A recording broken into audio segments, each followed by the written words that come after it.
Hi. కారంతో నమస్కారం. కారణం నేను లంచ్ కోసం ఇది చేసుకున్నాను అని చూపించడం కోసం. మసాలా మరమరాలు అందామా లేక బేల్పూరి అందామా? మార్నింగ్ పెట్టిన షార్ట్ వీడియో చూశారు కదా, అది చూస్తే మీకు అర్థమై ఉంటుంది. ఇడ్లీ బ్రేక్ఫాస్ట్గా బయట తిన్నాను. ఇంటికి వచ్చాక స్టవ్ వెలిగించాలి అని అనిపించలేదు. అందుకోసం స్టవ్ వెలిగించకుండా ఏమైనా చట్పటా తినాలి అని అనిపించింది. అంతే, క్షణం కూడా ఆలస్యం చేయకుండా ఈ పేలాలన్నింటినీ ఇలా బాక్స్లో వేసి అన్నీ ఉప్పు కారం నూనె వేసి కలిపేశాను. చేసుకున్న అంత క్వాంటిటీకి ఇన్ని పేలాల అంటే ఉప్పు కారమే కదా, కలిపి పెట్టి ఉంటే ఎప్పుడు కావాలంటే అప్పుడు తినచ్చు. వారం 10 రోజులు వాసన రానంత వరకు కూడా. అదే అండి, ముక్క వాసన రానంత వరకు.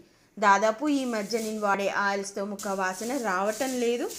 ఒక నెల రోజులు వాడినా కూడా. కోర్స్ ఇవి అన్ని రోజులు ఉండవనుకోండి. తొందరగా అంత పెద్ద డబ్బాలో పోసాను, కానీ కలపడం ఇబ్బంది అయ్యేసరికి ఇలా బేసిన్లో వేసి మళ్ళీ బేసిన్లో కూడా 2 సార్లు చేయాల్సి వచ్చింది. ఇన్ని అని అనిపిస్తాయి, కానీ ఇంట్లో 3-4 ఉంటే చకచక ఒడిచిపోతాయి కదా.